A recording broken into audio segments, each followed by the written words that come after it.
Hi, everybody. Can everybody hear me okay? Hopefully that's a yes. Hi, I'm Cynthia Stewart with the Supportive Housing Network of New York. Thank you all for joining us. We have pretty great turnout for a Friday. A lot of you have worked with Parenting Journey over the years and have raved about their approach to us. And we included them in our conference last year to great acclaim. And as you know, their approach is embedded in NYC 1515 as a best practice. As everybody who's a parent knows, parenting is always challenging, but it is ever so much more during COVID. So we are very grateful to Katie and Lydia for coming out and helping us at this very critical time. Just a note, if you have questions for Katie or Lydia during the presentation, use the Q&A function at the bottom of your screen instead of the chat. Happy to chat amongst yourselves, but for them, use the Q&A. And without further ado, Katie and Lydia, thank you so very much for joining us. Thank you, Cynthia. We are really excited to be joining the Supportive Housing Network again, and we're excited to present our workshop today, Integrating Self-Compassion as a Standard of Care. My name is Katie Wilson. I am the New York Program Director for Parenting Journey. I'm a licensed mental health counselor, and I've been with Parenting Journey for about 2 years, overseeing their training and partnership programs here in New York. I'm really excited. I see a few familiar faces in our attendees today, so I'm glad you're able to join us, and I'm glad for those of you who don't know us that you're able to join us as well. My hope in our presentation today is that you'll be able to take away some tools and resources that you can use not only professionally, but within your personal lives as well. And at this time, I'm going to pass the mic to my colleague, Lydia. Thanks, Katie. Ditto to all the things that Katie said. I am the program director for Massachusetts in Parenting Journey. In addition to doing trainings, we also run parenting groups. So we're like the testing ground of all the things that you get to learn in training. Excuse me, I just got a frog in my throat. So I wanted to say I've been at Parenting Journey for about 4 years. I love doing trainings. I love talking to folks, and it's a pleasure to meet more of the New York community this morning. Okay. Next slide, please. Now that Katie and I have introduced ourselves, we want to give you an opportunity to presence yourself here with the group. So if you can go into the chat and type in your name, the organization, and where you are at this moment in the world. Where are you geographically? So for me, I am Lydia Carbone. I work at Parenting Journey, and I'm sitting in my home in Cambridge, Massachusetts. So just go ahead and introduce yourself in the chat. Thank you.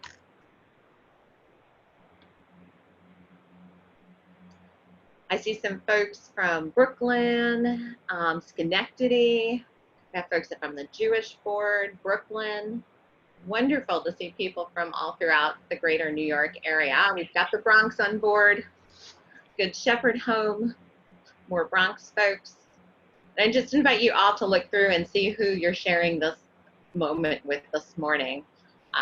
Maybe there's some familiar places, maybe there's some organizations and names that are new to you, but a great opportunity to see the breadth of folks who are supporting families and care about this work together that we do. All right, keep them coming.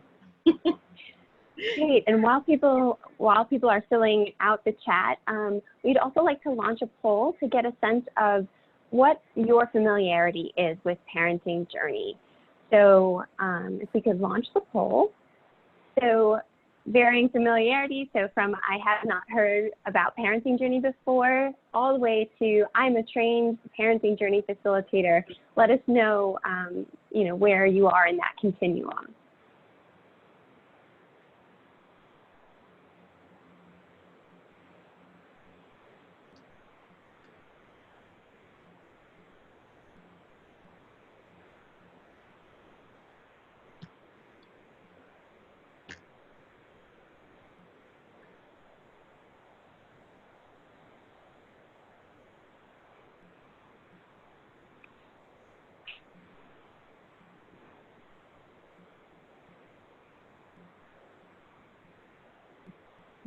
do we have the results of our poll?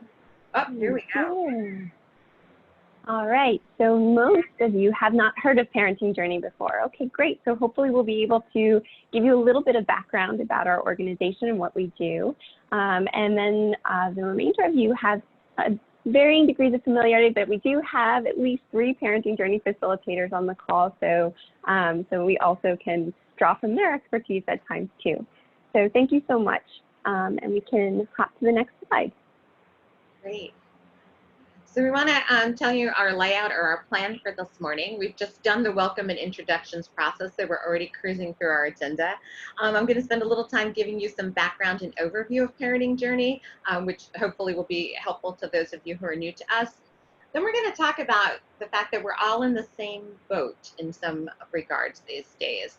We're going to then talk about the role of self-compassion, and then how do we put self-compassion into action. It's great to talk about things from a distance, but what do we do with that? How do we integrate that into our lives? We're then going to have some time for questions and answers, and we'll have our closing. So let's go ahead and get started with our next slide. Okay. Overview of Parenting Journey. There's some basic premises that we operate on, and that really sets the context for all of the work we do, whether it's running groups, whether it's doing an hour-long presentation or a 5-day-long training. At Parenting Journey, we trust that all parents want what is best for their children. Rarely does anyone in any situation want what is worse. Where we run into challenges is 1, we don't agree on what is best, or 2, we don't have the resources to deliver what is best. For example, some parents may want their child to stay home from school because they want what is best for their child, and best for them is preventing their child from being infected with the coronavirus. Another parent might want what is best for their child, and their version of best is they want their child to go to school because socialization with peers is crucial to their child's development, and they don't want their child to get behind in their studies.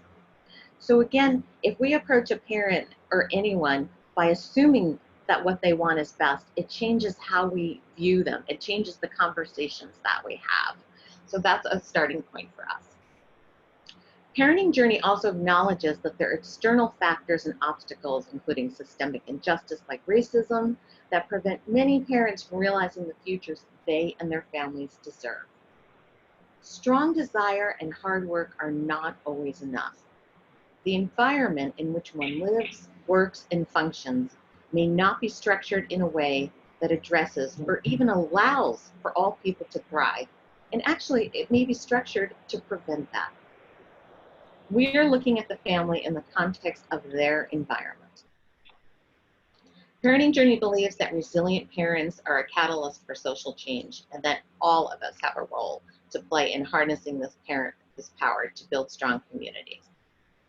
The smallest social unit we have is the family, and the heads of families are parents.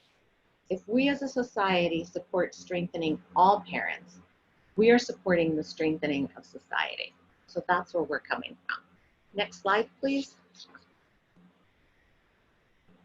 So just to give you an overview of the services that we provide at Parenting Journey, we have been working with families for almost 40 years.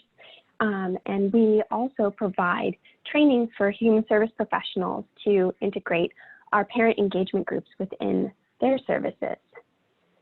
So I'm going to talk a little bit about our evidence-based parent engagement programs. So we operate with families under these 3 basic principles. We approach our work with parents from a place of strength. So often families are confronted with a narrative in which they're lacking skills, knowledge, and resources. However, we believe that people experience more success in creating change in their lives when we work from a place of strength rather than deficits.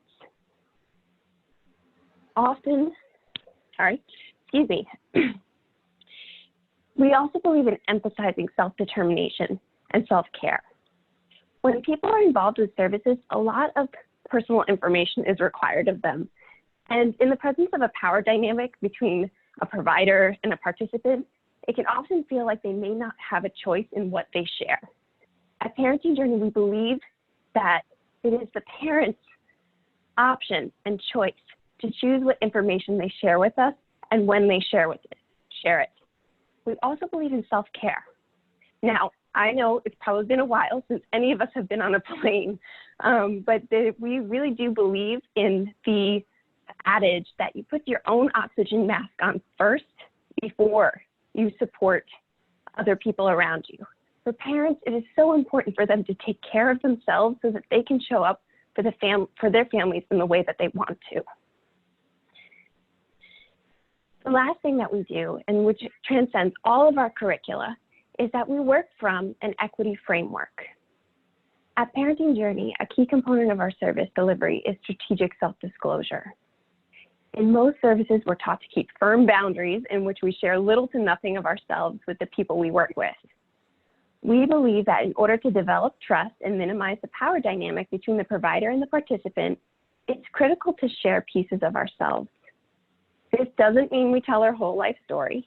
It means that we're making conscious choices, strategic choices about what we share with the people we partner with and help build trust to create a space for our common humanity. When you think about it, when we go into any given space, we make assumptions about people, whether we intend to or not. So strategic self-disclosure really gives us the opportunity to confront assumptions about our differences and really highlight our similarities and bring forward our common humanity. Next slide. So what we found about our groups in terms of the impact and outcomes. In 2016, we conducted a quasi-experimental study measuring the impact of our groups, and this is what we found. Parents reported a reduction of stress. This is incredible because a reduction of parental stress has been strongly correlated with better childhood outcomes, and it decreases the instances of child abuse and neglect. Additionally, parents reported that they had increased insight into their behavior.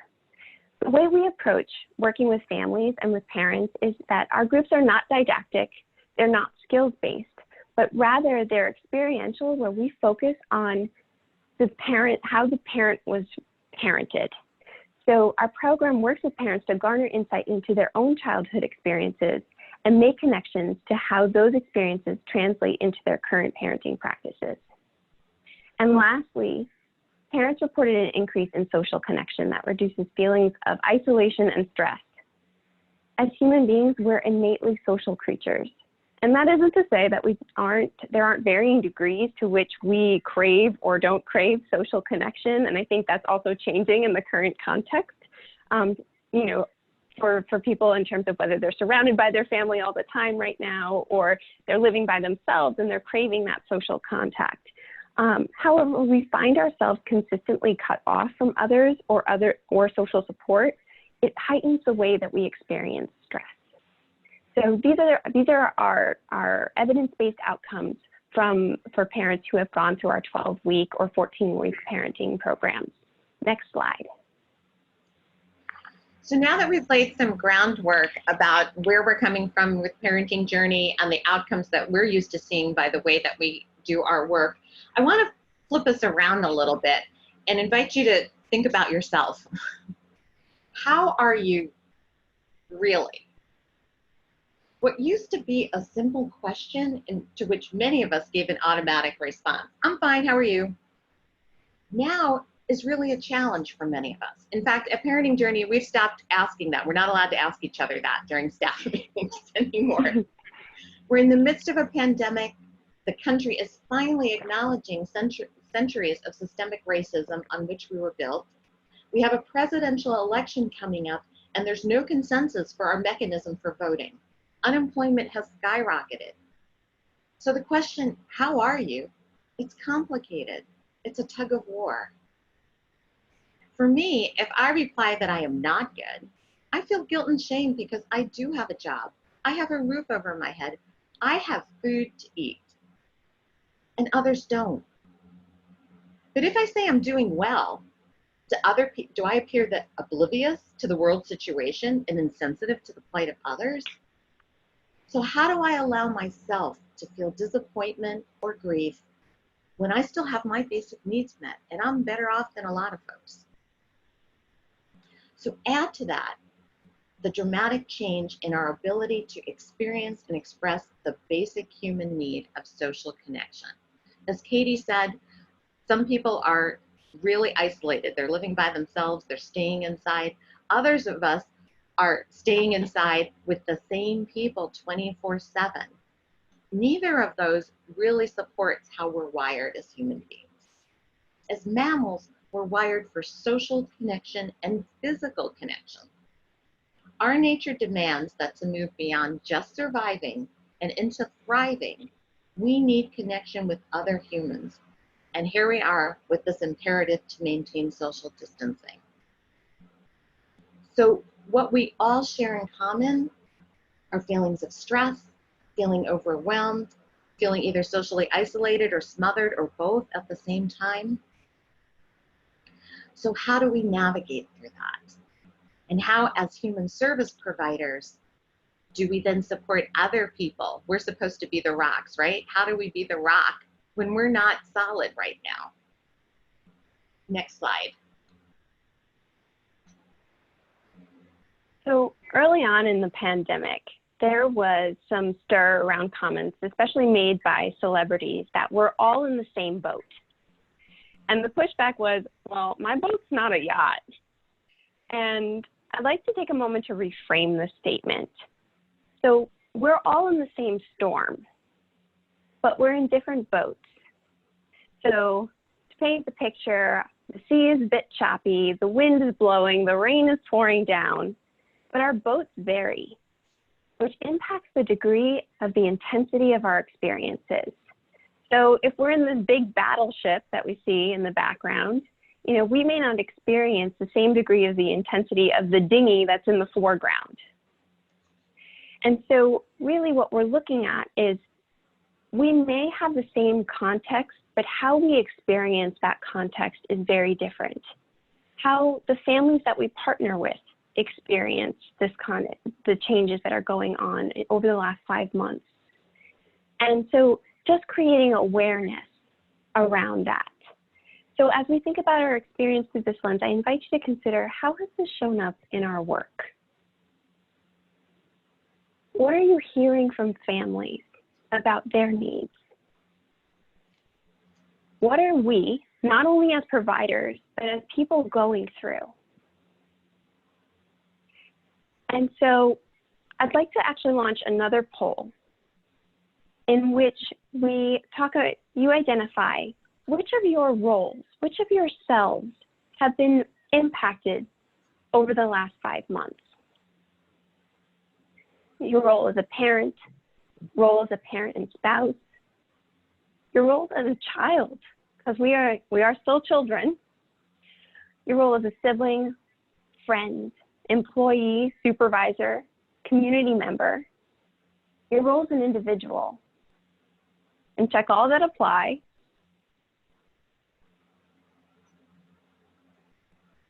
I see some in the chat, all of the above.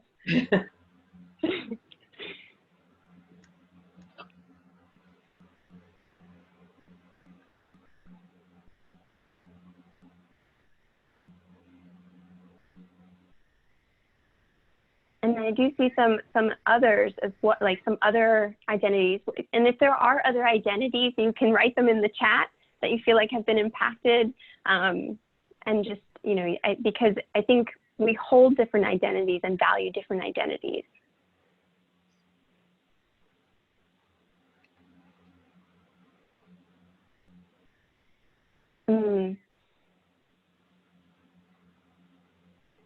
All right. The role of the parent, there were some really big shifts that happened over the last 5 months in terms of our kids coming home and having to homeschool and do online learning, and also, trying to make sure that they have enough attention, trying to make sure that they have enough exercise, all of these things. Feeling conflicted in terms of how much time with your partner and spouse. I'm newly married, and I often joke around that, that being around each other 24/7 has been really an enlightening experience, but we're also mistaking being around one another for quality time. And so how does that impact our relationship? You know, the role as a child, someone wrote in the chat that, you know, caring for aging parents, absolutely. And if our aging parents are not in our home, how do we show up for them? Our siblings, how do we be present for them? How do we help our family outside of our immediate environment? Being able to show up for our friends. The most pressing one, you know, as we look at these results, is the role of an employee. And I'd like to dig a little bit deeper into that, you know, as we move through this. Role of a supervisor, how do we support, you know, our supervisees through this? Because they are people too, you're a person too, going through these changes. As a community member, I think that one of the most interesting things that came up for me throughout this process was how do I show up? How do I be an ally through the social justice movement when I have also concerns about my health and going out and protesting or going out and being, you know, available? How do I show up in my community? And then also as an individual, what are those things that I've had to give up? What self-care strategies do I no longer have access to?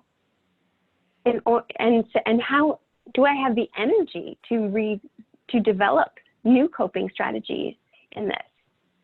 So there's some really great conversation going on in the chat, and so I really appreciate, you know, your insights in this. So I'd like to hop to the next slide.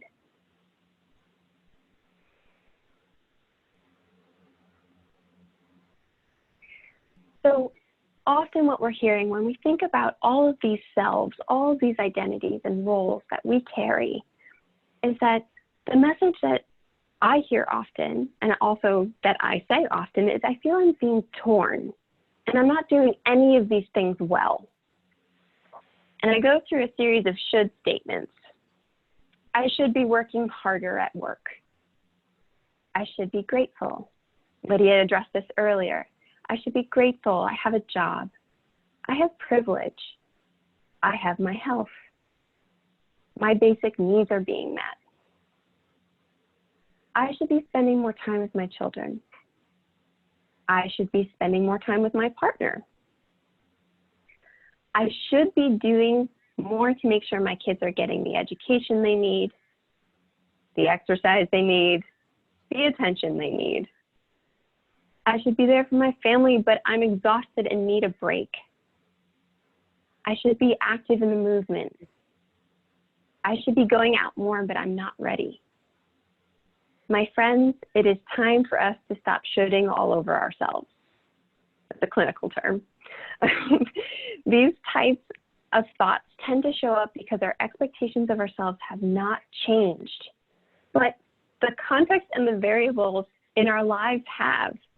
So we're holding ourselves to unrealistic expectations at this time.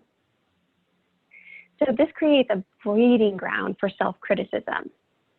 Now, we all engage in self-criticism. It's the voice in our head that provides constant commentary on our performance, and it tends to be pretty harsh. Self-criticism, like performance anxiety, can be a great motivator, so it's not all bad. It can really push us forward towards self-improvement. However, too much of it can become debilitating and self-defeating, which may lead to feelings of helplessness and hopelessness, which puts us back into that feeling of deficit. And as we talked about earlier, it is much easier to work from a place of strength than it is from a place of deficit. So to maintain a balance, we need to engage in self-care. Easier said than done these days, because as I mentioned, maybe access to our coping skills have really diminished, and we might have to generate new ones. But one of the most accessible ways to do this is through self-compassion. Next slide. So as Katie said, like, when was the last time we were on a plane? When was the last time people got to take a vacation as we know it? Or maybe even go and do other things that feel nurturing to you, that help fill your tank? When was the last time you did whatever it is you normally would do to do that? Get your nails done, get a massage, go for a walk with a friend, where you actually could stand next to each other and not be worried that you were breathing on each other, and was your mask clean and all that kind of thing. But one thing that we can call on, regardless of where we are or who we are with, is self-compassion. And just as Katie talked about those voices that we hear in our head, a big part of self-compassion, and we're going to try this out in a little while, is to change those conversations in your head. Okay? So what is self-compassion? Self-compassion involves treating yourself with care and concern. Care and concern, just as you would a friend, when considering personal inadequacies, mistakes, failures, in painful life situations. It's actually been shown, if you do any reading about how our brains work and how they evolved, there's a reason that we focus on those things that we don't do well, because at an earlier point in our evolution, we had to know what our mistakes were so that we didn't get eaten by a tiger. That's the brief version. So we are wired to a propensity of that. But going back to how do we thrive, thriving relies on us finding that place of compassion and being able to separate out a genuine threat to a criticism that's just perpetuating itself and snowballing and causing us more harm than it is good. So there are three components of self-compassion. Self-kindness is highlighting our strengths rather than deficits. How would you talk to a friend? What do you say to a friend when they're struggling? Do you beat them up the way you beat up yourself? Or do you find something supportive and kind to say?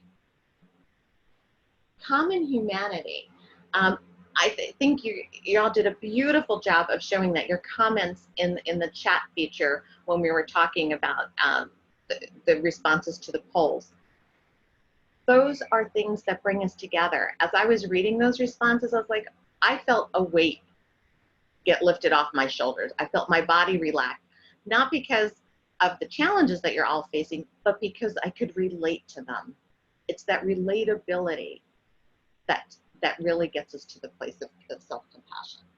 And then mindfulness, pausing, finding the balance, taking a deep breath, noticing what you're saying and what you're doing and what's going on. Those are all the pieces that when we are able to bring those into our thoughts and our actions, we can shift out of the place of the criticism and into a place of self-compassion. Next slide. So first I want to talk a little bit about how at Parenting Journey we integrated self-compassion into our work with families. We were all set to run groups. We had done intakes. We had everything set to go. And then 4 days before we were supposed to start 5 groups, we decided we couldn't do that because it was too dangerous to people to gather together. So we said, we're not starting groups in 3 days. And then we were left with, well, what are we doing? So what we first did was we surveyed the families that were set to come to groups. We had never run virtual groups before. We had a bunch of ideas about it, but we honestly didn't know what would work for the people that we proclaim that we are helping. The biggest way to, or the most basic way to help somebody is to ask them what they need and what they are capable of and what resources they have in that moment. So based on our surveys of families, we did things like we shortened the amount of time we were going to have for our sessions. Instead of 2 hours, we did 1.5 hours. We listened to them talk about the stresses they were feeling at that time. And even before we started the groups, we began a process of normalizing the context of what they were going through. Changes in jobs, kids at home, crowded living conditions. We then also decided that in each session with parents, those of you who are familiar with our curriculum, you know that in some sessions we do some mindfulness and some grounding techniques, but we don't do that every session. Well, we decided that every session was now going to have a part in it where we focused on how we could be kind to ourselves. And we gave people different tools to use that they could use anywhere, in the grocery store if they were indeed going to grocery stores, in the living room with their family, on their boat. We had one person on her boat. We like to joke about that. So we did some really concrete things to try and support families given what this situation brought to us. We also use something called ritual questions, which are questions we ask every week. It's a standard parenting journey practice. And those questions focus on self-care, social supports, strengths, and opportunities for growth. We modified those questions and allowed space when we do those questions each week for parents to talk about what was going on for them in response to COVID. So we modified how we were delivering things. We stayed within our philosophy and our purpose of groups, but we allowed room for what people were going through in that moment. So next slide, please. At the end of our first round of virtual groups, we surveyed our parents. We wanted to know, like, were we anywhere in the ballpark of what we hoped we were doing? It was such an experiment all around. So what we noticed when we asked parents what they got out of the group, we were so pleasantly surprised, I must say. We were a bit nervous about it. When you're doing a Zoom call, you don't see all the nonverbal cues. There's not the same camaraderie that develops. We didn't know if people were just on the calls because they were supposed to be on the calls or if they were actually benefiting. So some of the themes that came up in the responses that parents gave about what they got out of the group, and I'll let you read the actual comments yourself, but patience in communication. Even through this time of so much unsettledness, parents did learn about what it took to be patient with their children, the value of it, how they could get to that place, and how to better communicate with their families. Self-awareness, so happy to, I feel like some of these, like, we could have paid people to say these statements. As Katie said earlier, one of our big pushes is to look at your past and how that influences how you behave today. And we were happy to see that that also came through over Zoom calls with shortened times. Self-care, ding, ding, ding. I feel like we should put that in neon lights, right? Parenting Journey stresses self-care every session, every week with parents. And seeing that parents acknowledged that even though self-care might look very different for them right now, that they realized how important it was and how it impacts their parenting, okay? And then connection. This was really the wild card for us. We couldn't help, as we were facilitating groups, comparing our experience as facilitators, doing it on a Zoom call versus doing it in person. But for our parents, they hadn't had in-person groups, so they were just doing it based on the Zoom call. And to see that they felt that they were able to develop connections and feel part of a larger community, that common humanity factor, was really exciting for us. And again, we were breathing a sigh of relief, like, okay, yay, this worked for us. Okay, next slide, please. So the other context in which we use self-compassion was with our colleagues and with ourselves at work. Early on into COVID and followed shortly thereafter by the escalation and urgency of the social justice movement, there was a lot of emphasis on what our clients needed and how to move our services to this accessible platform. As Lydia said, 4 days, before groups were supposed to start, we had to kind of scramble and pivot, and there was a lot of energy and a lot of focus that went into how to make services accessible and provide resources to families. But it became increasingly apparent that we couldn't separate our own personal struggles in this new environment from our professional selves. As people were struggling with supporting with their children going back to, coming home and doing schooling at home, we had members of our families that were impacted by COVID, and unfortunately, we had some subsequent losses as well.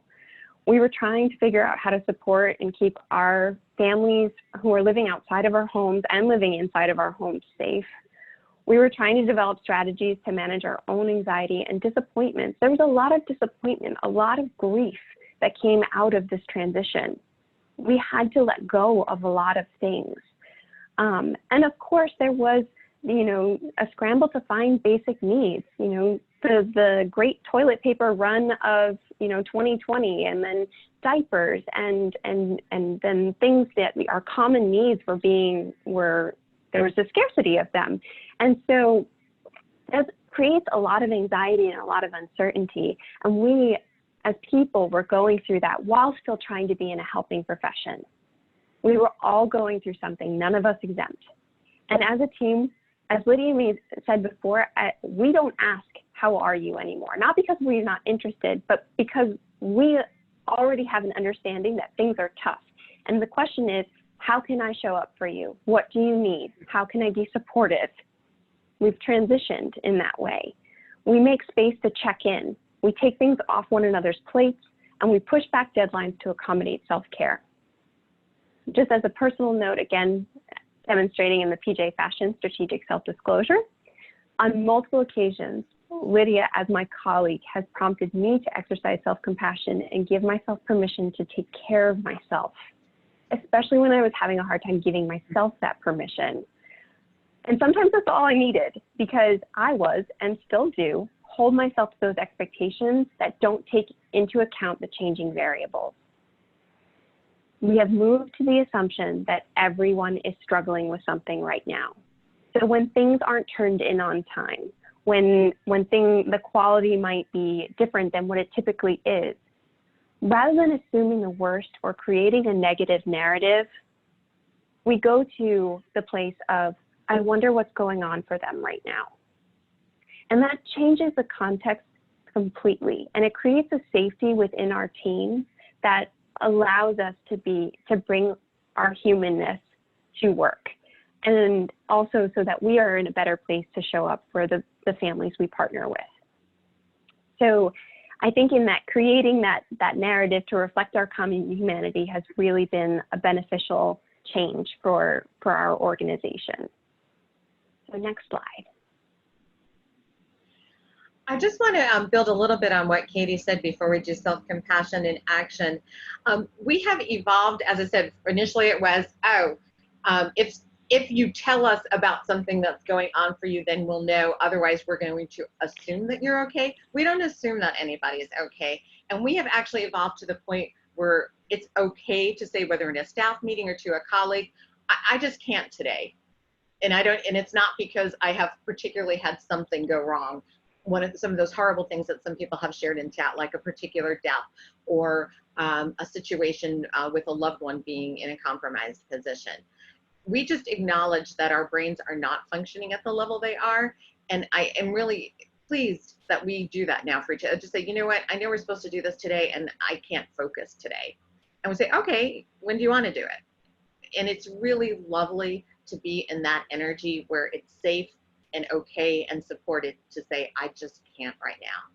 And I have to tell you, if you look back on what we've accomplished over the last 5-6 months, we have done a phenomenal amount of work. And I think we've done it because we haven't tried to suck it up and be perfect all the time and then get to the point where somebody has a nervous breakdown. We have our little mini breakdowns and we take the time out to do that. And then we come back to, okay, now what do we need to do?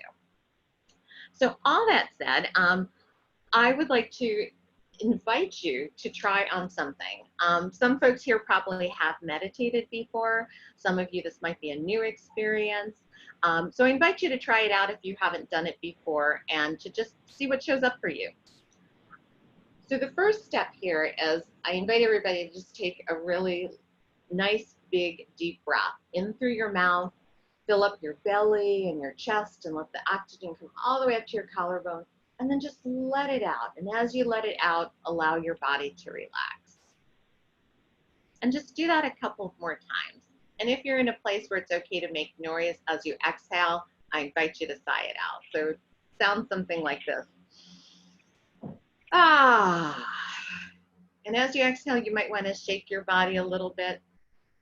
Find a way to be comfortable on whatever you're sitting or standing on. Allow your body to relax, yet feel supported. Just focusing on your breathing at a normal pace. Just allow yourself to breathe. If you're comfortable, I invite you to close your eyes. And if that doesn't feel comfortable, just to soften your gaze, stop looking at the screen, lower your eyes. And I know for me that I often put my hands over my heart when I'm trying to focus on me. It's a nice reminder, and a tender reminder. You can try that out if you like. So I invite you to think of a situation that is difficult for you. Nothing too overwhelming, or perhaps a situation in which you experience some minor frustration with yourself, or that you experience some feelings of worry and doubt. As you bring the situation to mind, take note of the feelings in your body and the tone of voice in your head. As you bring the situation to the forefront of your mind, I want you to consider 3 mantras. The first is, this is a moment of suffering. No matter how big or little the situation, we are acknowledging and creating mindfulness around the fact that challenges exist for us. The second mantra is, difficult times are a part of life. This is our common humanity. All people struggle from time to time. It's normal. The third mantra is, can I be kind to myself in this moment? Consider, is there a way that I can talk to myself, believe in myself, and treat myself better in this situation? How would I talk to a friend in a similar situation? Perhaps say to yourself, I am sorry that you're going through this right now.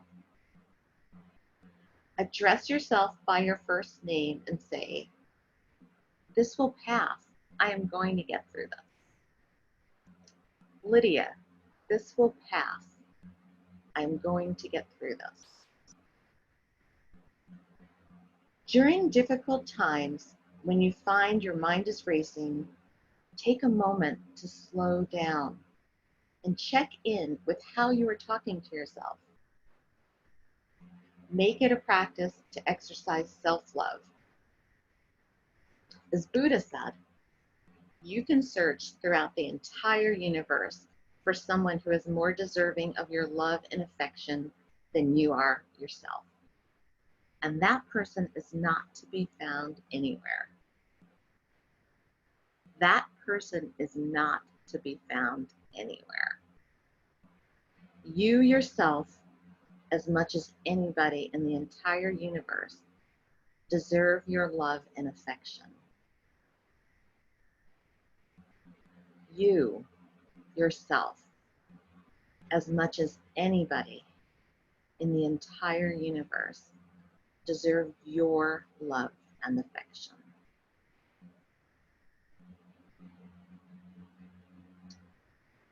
I invite you to take another deep breath in, let it out slowly. And as you feel ready, allow your eyes to flutter open or flutter up to the screen. And just invite yourself back into this group space that we've created.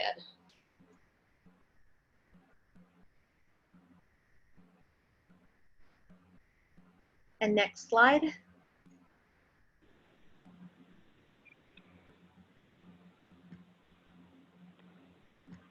All right. We have some time now for questions and answers or comments. I might be having a tech issue. I'm looking in the questions and answers and I see some comments, but I don't see specific questions. So I'm going to invite my co-hosts and folks here to let me know if they see questions or if they want to jump out and raise them. Okay. All right.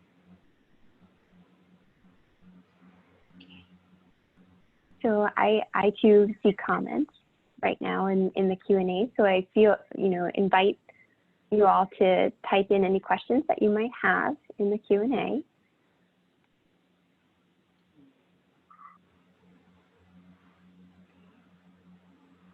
All right. Some questions that do get posed to us while we're waiting for y'all to type in or put in your comments. Sometimes people do ask, like, how do you balance out the workplace and the home, especially as helpers, right? Here we are like trying to be the steady for other people and trying to help other people through their process when we're involved with it ourselves. And I think that those are great discussions for people who work together to have, like, how are we going to navigate this? How are we going to make sure our tanks are full? The hard part comes when you try and give your all to your job and then you feel like you don't have anything left for the people in your life that mean a lot to you. So I encourage people to be brave and raise it with your coworkers. One of the biggest advantages of this time we're going through is that though we were always one organization, we do have two offices, and what happens in New York is a little bit different than what happens in Somerville, Massachusetts. And we have come together in ways that we just haven't come together before. And it's been delightful to fully utilize people's talents in different ways and really get to know each other on a different level. So I feel that being willing to be vulnerable and to ask has really served us as an organization in a way that we hadn't imagined before. I do see a question about self-care practices daily. Something like this meditation, I think you need to do a few times throughout the day. Personally, I do, because it's easy for me to slip back into the, oh goodness, I didn't do this yet. I didn't do the other thing. There are other simple techniques. I saw somebody posted something about a TED Talk. Certainly with what would we do without Google? There's many YouTube videos you can find that offer different kinds of tools. And if you didn't particularly like this meditation, there certainly are others. And there's ones that are short. I know that sometimes when I wake up in the morning and that, oh my goodness, all I have to do today, I will try and shift and say, okay, either what am I grateful for, or listing my own strengths, right? We tell all our parents that we work with to focus on strengths and to encourage that. And then it's like, oh, maybe I should need to try that one out myself. And I think about all the things that I have done and have done well. And that helps to calm me and put me in a different mind frame and feel able to do the best that I can that day, whatever that best looks like. Did you want to add something, Katie? I was trying to read your nonverbal cues. No, I definitely agree. And I think, other tools, and I see some questions about like where you can find self-compassion meditations, both in the Q&A and in the chat. Like what are great tools? Calm is an app that has varying degrees of mindfulness practices, and there's a free version, and of course there's a subscription version, but it could be a really great way to start to integrate a practice. And I think, one of the questions that popped up is, how do you create a work-life balance? And, that's a question that is, as old as time, I feel like. And, but I think in the context of if some of us are working from home, it becomes even more difficult because there's no diversification of your space anymore. Your home and your work are the same space, and creating boundaries around that. Research has shown that we are working 10 to 20% more from home because the commuting hours have been taken out. And then also parents, for when they have children at home, are feeling like they're not giving their full attention to work, so they feel a sense of obligation to work later into the day because they're not being able to give those, chunks of time to work exclusively. And so, I would recommend, as much structure as you can put in place, but also when organizations can put expectations around and also create permissions where they can around where it's like, we've talked about early on in COVID where it was, what hours are you available? Recognizing your current situation, and that recognizing 9 to 5 may not be the time. It might be 7:30 to 10, and then you've got a chunk of time during the day that you have to be there for your family. And then as their obligations change, it's from, 1 o'clock to 7 o'clock, whatever it may be. So it's how much flexibility. And, I saw in the Q&A or the chat where it's like, it said that working from home is supposed to be easier, but I don't know that I necessarily agree. It can be really challenging. So, trying to create structure where you can communicate, negotiate, that's what boundaries can you set for yourself, which is really important right now. I love what you said, Katie, and I'm loving all the comments being made of suggestions, candles, smelling flowers. So I think, what can you do in your environment that is going to help remind you to take a breath, to get up and walk around every 20 minutes? You know, maybe it's a sticky on your computer screen. I know that initially I have a work laptop and a home laptop, and I left my work laptop on, but every time I walked by it, even though I wasn't working, I would feel that, oh my gosh, work thing. So now I close it. Sometimes simple acts can help create those boundaries for us. My login ID for my work computer, I change it, but I put something soothing like take a breath, peaceful mind. You know, so every time I need to log in, it's a reminder to pause. So I think, you know, it's on each of us to figure out what that is. Maybe you need to decide, okay, I know I'm going to work 2 hours after my child goes to bed. So that means I get from noon to 2 off, or whatever that means for you. And as you know, I know initially sometimes people think, well, if you're only working those hours and you're working those hours, how are we ever going to meet? And if you come at that from the negative, you're already setting yourself up for it not to work. Rather, if you come from it from the strengths or the positive, okay, where can we connect? Okay, let's figure that out. If we're both only available Tuesday mornings at 10, then I'm going to make sure I don't schedule something else Tuesday mornings at 10 if it's important for me to meet with you. So it does take some doing, and I get that sometimes right now our brains just don't feel like we can even figure that out. So going back to the compassion and the kind words for yourself, take that break to do that, and then come back to figuring out how you're going to connect and how you're going to navigate. We got a question, I'm just looking at the time, we got a question. Oftentimes parents are so caught up with taking care of kids that they don't even pay attention to their own feelings. What suggestions do you have for such parents? So this is like the basic principle that we operate out of, you know, when we do our parent engagement groups, is again, really focusing on putting that oxygen mask on first so that you can show up for your kids. But right now, you know, as we illustrated earlier, the roles that we all carry, we're just feeling torn between them, and they've all been impacted by the current. One of the things, you know, Lydia mentioned that we engage in ritual questions with family members, with parents each week. And this can be something that you can integrate into your own practice as well, like as you're working with families, working with your clients, is, you know, asking, you know, what have you done to take care of yourself in the last week? And how's that impacting your parenting? How's that impacting your relationships? Because the reality is when we take care of ourselves, we're filling ourselves up so that we are in a better space to give. When we are in a giving capacity, we're constantly unloading our own energy. But we need to replenish that energy. And so self-care is that form. And we have to also challenge the commodified version of self-care, especially right now. You know, whether it is taking a few moments to breathe, to take a hot shower, to go for a walk. You know, what are those things that people can do to take time and space to take care of themselves?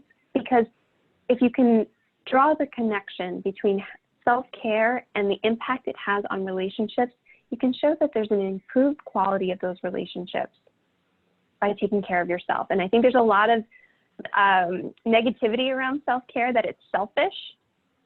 But we will not be good for anybody if we are not taking care of ourselves. And that goes for us as providers too. So just want to put that out there. Lydia, I don't know if you have any other thoughts. No, I'm reading the comments in the chat, and I hope you all have an opportunity to do that, because you're coming up with some great suggestions, and that's part of the point of this, is how do we share information and get ideas about what we can do. I'm loving the diversity of suggestions, just even how we dress at home. And some people I know have said that if they stay in their bathrobe, then they don't feel like they're in the right mindset to work. So maybe there's some cues that you integrate into your life, like, okay, when I put on shoes, I'm just picking that randomly, that means I'm at work. When I take off my shoes, I'm home. You know, appreciating the collective intelligence here. And I think we're right at the end of our time here. So what we'd like to do is to let you know that the network will actually send you a follow-up email that will have our contact information in it. So if you have other questions that you think Katie or I can help you with, we're happy to do that. This was recorded, and I believe the recording will be made available to everyone. So we want to thank you all for your time and your active participation.